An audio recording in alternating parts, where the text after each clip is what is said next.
ప్రార్థించుకుందాం. మమ్మలను మిక్కిలిగా ప్రేమించిన మా ప్రియ పరలోకపు తండ్రి, మీ పరిశుద్ధమైన పాదములకు స్తోత్రాలు చెల్లించుకొనుచున్నాము నాయన. దయగల దేవ, కృపగల దేవ, నీ మహాకృపా కనికరాన్ని బట్టి మమ్మల్ని జ్ఞాపకాన్ని తెచ్చుకోనండి. నీ మాటలు ధ్యానించుకోనాలని ఆశపడుచుంటగా మీ సన్నిధానం తోడు అనుగ్రహించి నీ సిలువ చాటున నీ దాసుని మరుగు చేసుకొని మీరు మాత్రమే మాతో మాట్లాడి గద్దించి హెచ్చరించి బుద్ధి చెప్పి నీ దారిలో నడిపించమని, తద్వారా మహిమ మీరే పొందుకొనమని మా ప్రభు అయిన రక్షకుడైన యేసు క్రీస్తు వారి పరిశుద్ధ నామంలో ప్రార్థించి వేడుకొనుచున్నాము పరమ తండ్రి.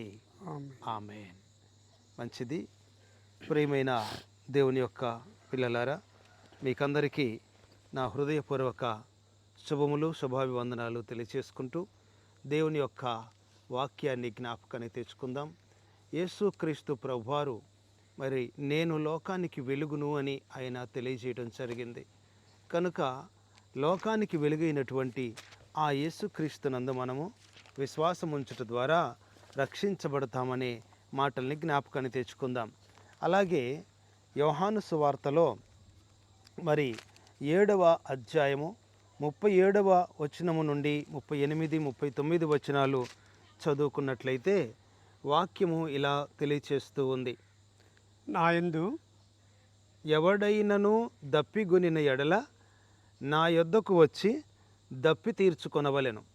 నాయందు విశ్వాసముంచు వాడెవడో లేఖనము చెప్పినట్లు వాని కడుపులో నుండి జీవజల నదులు పారునని బిగ్గరగా చెప్పెను. ఈ మాటలు గమనించినట్లయితే యేసయ్య చెబుతూ ఉన్నాడు 37వ వచనములో, ఎవడైనను దప్పిగొనిన ఎడల నా యొద్దకు వచ్చి దప్పి తీర్చుకునవలెను అంటున్నాడు. ఏమిటి దప్పిక అనంటే, ప్రియ బిడ్డలారా గమనించండి, మనిషి చనిపోతే పాపములోనే ఉండి చనిపోతాడు. అతని ఆత్మ నిత్య నరకాగ్నికి వెళ్ళిపోతుంది. అక్కడ అగ్ని ఆరదు, పురుగు చావదు. కనుక దాహము తీరక కేకలు వేస్తూ ఉంటారు. అందుకని ప్రభు చెబుతున్నాడు, ఆయన యొద్దకు వచ్చినట్లయితే దప్పిక తీర్చబడుతూ ఉంటుందట.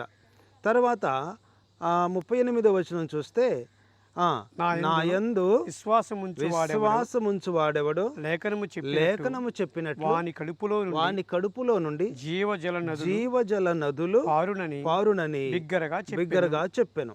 యేసయ్య దగ్గరకు వచ్చినట్లయితే మరి వాని కడుపులో నుండి జీవజల నదులు పారుతాయంట. అంటే అర్థం ఏమిటంటే నిత్య జీవానికి మూలము యేసయ్య అని అర్థం. ఆయనే పరలోకా నుండి భూలోకానికి దిగివచ్చిన జీవాధిపతి, మోక్ష ప్రదాత అని అర్థం. అందుకని ప్రతి ఒక్కరూ ఆయనది విశ్వాసం ఉంచినట్లయితే మరణము నుండి మృత్యుంజయులై లేచి దేవుని రాజ్య వారసత్వాన్ని సంపాదించుకుంటారు. కాబట్టి ఇంకా ఏమని సెలవిస్తున్నారంటే 39వ వచనంలో కూడా ప్రభు సెలవిస్తున్నారు, తన యందు విశ్వాసం ఉంచువారు పొందబో ఆత్మను గురించి ఆయన ఈ మాట చెప్పాను. పొందబోవు ఆత్మ అంటున్నాడు. పొందబోవు ఆత్మ ఏంటంటే, యేసుక్రీస్తునందు విశ్వాసం ఉంచినట్లయితే పరలోకమందున్నటువంటి తండ్రి తన ఆత్మను మరి పంపిస్తాడంట, అనుగ్రహిస్తాడంట. తండ్రి ఆత్మను పొందినటువంటి వారు దేవుని యొక్క అభిషేకంతో నింపబడతారు.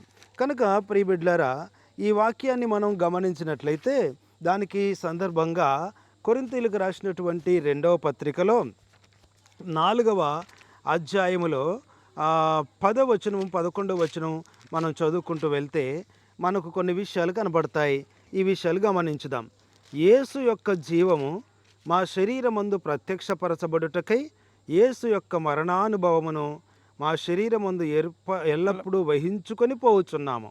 ఏలయనగా యేసు యొక్క జీవము కూడా మా మర్త్య శరీరమందు ప్రత్యక్షపరచబడినట్లు సజీవులమైన మేము ఎల్లప్పుడూ యేసు నిమిత్తము మరణమునకు అప్పగింపబడుచున్నాము. కావున మాలో మరణమును మీలో జీవమును కార్యసాధకమవుచున్నవి. దేవునికి స్తోత్రం.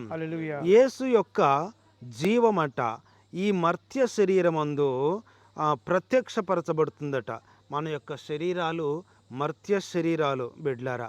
ఇవన్నీ మట్టిలో కలిసిపోయే శరీరాలు, కానీ దేవుని యొక్క జీవము ప్రభు ద్వారా మనకు అనుగ్రహించబడితే అది అమరత్వాన్ని స్వతంత్రించుకుంటుంది. అందుకనే 14 వచనం 14-15 వచనాలు కూడా చూస్తే అపోస్తలుడు పౌలు గారు ఇలా అంటున్నారు, విశ్వసించి తిని గనుక మాటలాడి తిని అని రాయబడిన ప్రకారము అట్టి విశ్వాసముతో కూడిన ఆత్మగలవారమై ప్రభువైన యేసును లేపిన వాడు యేసుతో కూడా మమ్మును కూడా లేపి మీతో కూడా తన ఎదుట నిలవబెట్టునని ఎరిగి మేమును విశ్వసించుచున్నాము. దేవునికి స్తోత్రం.